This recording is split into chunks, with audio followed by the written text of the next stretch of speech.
Hello everyone, welcome back to my channel. कैसे हो आप सभी? आई एम श्योर कि आप सभी ठीक होंगे। तो चलिए हम लोग आज का वीडियो स्टार्ट करते हैं। और इस वीडियो में हम लोग जो है बहुत ही इंपॉर्टेंट क्वेश्चन को डिस्कस करने वाले हैं। ठीक है, state the complication of post natal period, यानी कि जो पोस्ट नेटल पीरियड होता है उस टाइम पे कौन कौन सी कॉम्प्लिकेशन जो है मदर की बॉडी में होती है, हम उसको डिस्कस करेंगे। काफ़ी इंपॉर्टेंट क्वेश्चन है, तो आप लोग ज़रा ध्यान से पढ़िएगा। और जो लोग भी चैनल पर नए हैं वो लोग चैनल को सब्सक्राइब कर लें। और अगर आपको PDF नोट्स की रिक्वायरमेंट हो तो डिस्क्रिप्शन में मेरा मेल दिया हुआ है, आप उस पर कांटेक्ट करके PDF नोट्स ले सकते हो। तो चलिए स्टार्ट करते हैं।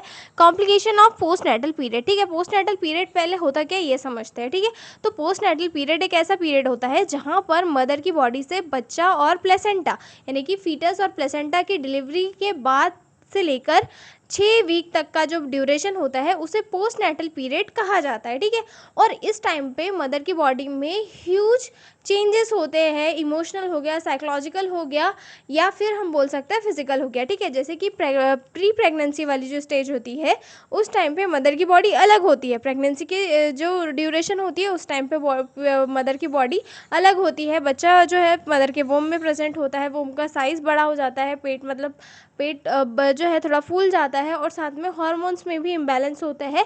और वही चीज़ प्रेगनेंसी के बाद में भी होती है। ठीक है, मतलब कि प्रेगनेंसी के बाद में भी जो मदर का स्ट्रक्चर है, चाहे वो फिजिकली हो, मेंटली हो, सोशली हो, स्ट्रक्चरली हो, वो चेंज होता है। ठीक है, तो पोस्ट नेटल ड्यूरेशन में भी मदर के साथ कई सारी कॉम्प्लिकेशंस होती है। ठीक है, अब हम देखेंगे कि कौन कौन सी कॉम्प्लिकेशन होती है। ठीक है, इंट्रोडक्शन से स्टार्ट करते हैं। द पोस्ट नेटल पीरियड, या फिर हम इसे जो है परपेरियम भी कह सकते हैं, is a period after child birth lasting about 6 week during this period. ठीक है, द पोस्ट नेटल पीरियड क्या होता है? ऐसा पीरियड होता है जो चाइल्ड बर्थ से लेकर 6 वीक तक चलता है। ठीक है, during this period the mother में developed some physical and psychological complication. और इस स्टेज में जो है मदर की बॉडी में कई सारे जो है फिजिकल और साइकोलॉजिकल कॉम्प्लिकेशंस क्रिएट होते हैं। ठीक है, here are the following complication of post natal period. और यहाँ पर जो है कुछ पोस्ट नेटल पीरियड की कॉम्प्लिकेशंस दी गए हैं जिन्हें हम स्टडी करेंगे। ठीक है, जिसमें सबसे पहला आता है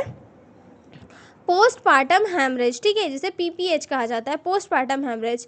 in post natal period excessive bleeding में occur after delivery due to poor contraction of the uterus, retained placental parts और बर्थ इंजरीज। ठीक है, डिलीवरी के बाद में भी कई बार जो है फीमेल की जो वेजाइना होती है वहाँ से एक्सट्रीम ब्लीडिंग होती रहती है। क्यों? क्योंकि कई बार जो होता है प्लेसेंटा के कुछ पार्ट यूट्रस में रह जाते हैं, उसकी वजह से ब्लीडिंग नहीं रुकती, या फिर जो यूट्रस होता है वो सही तरीके से कॉन्ट्रैक्ट नहीं होता है, उसके कारण भी ब्लीडिंग नहीं रुकती। और ये जो है काफ़ी एक सीरियस कंडीशन है, क्योंकि ब्लीडिंग को रुकना बहुत ही ज़रूरी होता है। अगर ब्लीडिंग नहीं रुकती है तो मदर शॉक की कंडीशन में जा सकती है, या फिर जो है अगर क्रिटिकल कंडीशन आई तो वहाँ पर मदर की जो है डेथ भी हो सकती है। इसीलिए मदर की जो बॉडी होती है वो डिलीवरी के बाद में बहुत ही ज़्यादा हम बोल सकते हैं कि बहुत ही ज़्यादा क्रिटिकल होती है, और उसे सही तरीके से केयर देना बहुत ही ज़रूरी होता है। ठीक है, एक चीज़ मैंने आपको बताई ही नहीं कि जो पोस्ट नेटल पीरियड होता है इस यहाँ पर कॉम्प्लिकेशन क्रिएट क्यों होते हैं। तो यहाँ पर कॉम्प्लिकेशन क्रिएट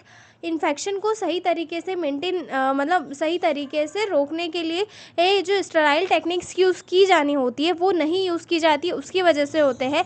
या फिर वहाँ पर जो स्टाफ प्रेजेंट होता है वो सही स्टाफ नहीं होता, उसकी वजह से मतलब उनकी जो स्किल्स होती है वो जैसे डिलीवरी करवा रहे हैं वो सही तरीके से डिलीवरी नहीं करवाते हैं, उसके कारण से जो है कॉम्प्लिकेशन क्रिएट होती है।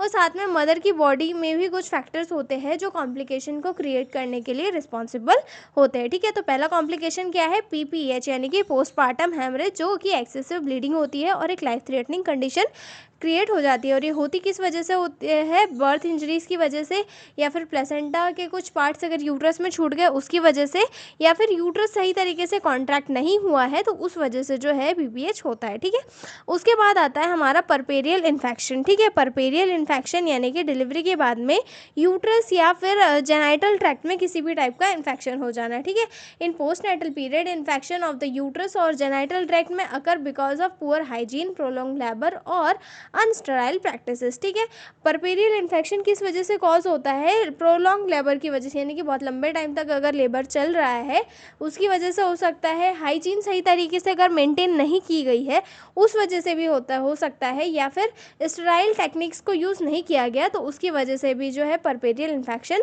हो सकता है। परपेरियल इन्फेक्शन क्या है? ऐसा इन्फेक्शन जो यूट्रस या फिर जेनिटल ट्रैक्ट में हो रहा है, तो ये भी एक बहुत बड़ा कॉम्प्लिकेशन होता है जो डिलीवरी के बाद में होता है। ठीक है, उसके बाद आता है हमारा सब इनोवुलेशन ऑफ यूट्रस, यानी कि सब कुछ मदर में क्या होता है, यूट्रस जो है अपने नॉर्मल साइज में नहीं आता, जिसके कारण जो है जो प्लेसेंटा होता है, मतलब जिसका कारण क्या होता है कि प्लेसेंटा का कुछ पार्ट जो है यूट्रस में रह जाता है, जिसकी वजह से मदर को क्या लगता है, फुलनेस लगती है, इन्फेक्शन के चांसेस हो सकते हैं, और साथ में जो है जो यूट्रस होता है उसका साइज़ भी नॉर्मल नहीं हो पाता है। ठीक है, उसके बाद आता है हमारा फोर्थ, ब्रेस्ट कॉम्प्लिकेशन।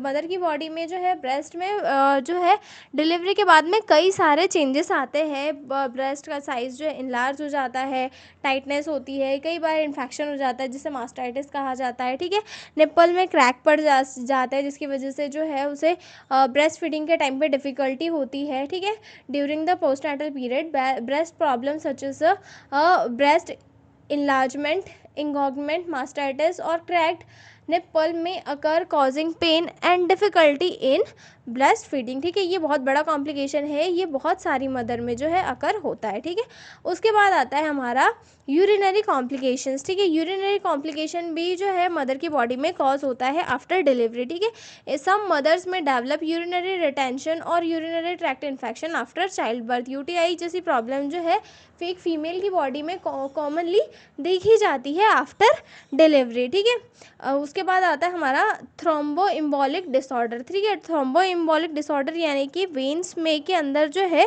ब्लड के क्लॉट्स बन जाना। ठीक है, मतलब जिसकी वजह से जो है फीमेल को प्रॉब्लम्स होती है। ठीक है, सम मदर में डेवलप ब्लड क्लॉट्स में form in the veins of the legs during the postnatal period which can become dangerous if not treated. और ये जो है काफ़ी डेंजरस हो सकते हैं अगर इन्हें सही टाइम पे ट्रीट नहीं किया गया तो। ठीक है, नेक्स्ट पॉइंट आता है हमारा साइकोलॉजिकल प्रॉब्लम्स। ठीक है, साइकोलॉजिकल प्रॉब्लम्स जैसे कि मदर मतलब बहुत सारी मदर होती है जिन्हें जो है डिप्रेशन, पोस्टमार्टम डिप्रेशन जिसे कहा जाता है, या फिर साइकोसिस जैसी कंडीशन हो जाती है, क्योंकि क्या होता है डिलीवरी के बाद में मदर का जो मेंटल स्टेबिलिटी होती है वो थोड़ी बिगड़ जाती है, क्योंकि मदर क्या रहती है कि अकेली हूँ मैं बस अपने आप को संभालूंगी, लेकिन साथ में डिलीवरी के बाद में बच्चा आ जाता है, बच्चा रो रहा है, गा रहा है, नींद नहीं हो रही है मदर की, उसकी वजह से क्या होता है उसका मेंटली जो उसकी स्टेज होती है वो बिगड़ जाती है, जिसकी वजह से मेंटली कुछ प्रॉब्लम होती है, जैसे कि पोस्टमार्टम ब्लूज। इसमें क्या होता है मदर को बिना रीज़न के ही जो है मूड स्विंग्स होने लगते हैं। ठीक है, रोना गाना चिल्लाना ये मदर करने लगती है। ठीक है, उसके बाद आता है पोस्टमार्टम डिप्रेशन, यानी कि बहुत ज़्यादा सैडनेस और बेबी में जो है फीमेल का जो इंटरेस्ट है वो ख़त्म होने लग जाता है। ठीक है, उसके बाद आता है पोस्टमार्टम साइकोसिस। पोस्टमार्टम साइकोसिस यानी कि ये एक टाइप की सीरियस मेंटल कंडीशन हो जाती है जिसमें फीमेल क्या होती है एकदम कन्फ्यूज हो जाती है और अनयूजुअल बिहेवियर को शो करने लगती है। ठीक है, इसके एग्जाम्पल में जो मैं बताऊँ कि मदर जो है एकदम हमेशा उदास रहने लगती है, बच्चे में इंटरेस्ट नहीं, बच्चा रो रहा है, चीख रहा है, चिल्ला रहा है, उसको कोई इंटरेस्ट नहीं होता उसमें। ठीक है, तो ये भी जो है एक बहुत बड़ा कॉम्प्लिकेशन है पोस्टनेटल पीरियड का। ओके, नेक्स्ट आता है हमारा कॉन्स्टिपेशन। फीमेल को कॉन्स्टिपेशन भी हो सकता है डिलीवरी के बाद में। ठीक है, क्योंकि कई बार जो होता है कि जो उसके बॉवल मोमेंट होते हैं वो सही तरीके से नहीं हो पाते हैं, मदर वीक होती है, फियर होता है उसको, पेन होता है बॉडी में, हार्मोन्स के चेंजेस होते हैं जिसकी वजह से कॉन्स्टिपेशन भी बना ही रहता है। ठीक है, अगला आता है हमारा सेकेंडरी पोस्टमार्टम हैमरेज।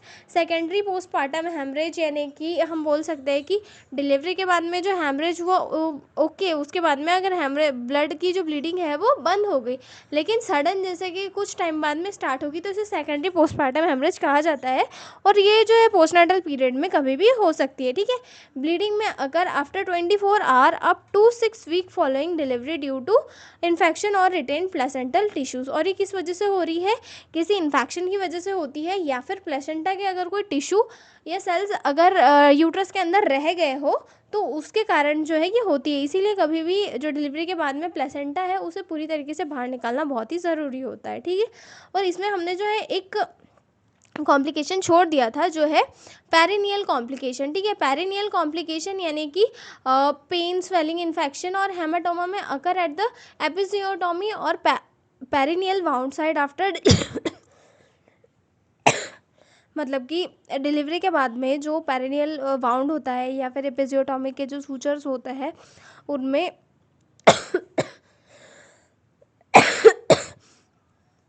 कई बार जो है ब्लड वगैरह जम जाता है, तो उसकी वजह से जो है हमें कुछ कॉम्प्लिकेशन देखने के लिए मिलता है। ठीक है, तो ये सारे कॉम्प्लिकेशन हमारे यहाँ पर कंप्लीट होते हैं। अब हम मिलेंगे अगले वीडियो में एक नए क्वेश्चन के साथ, तब तक बने रहिए मेरे साथ। और अगर आपको पीडीएफ नोट्स की रिक्वायरमेंट हो तो डिस्क्रिप्शन में मेरा मेल दिया हुआ है, आप उस पर कांटेक्ट करके पीडीएफ नोट्स ले सकते हो। तो मिलता है अगले वीडियो में, तब तक के लिए बाय बाय।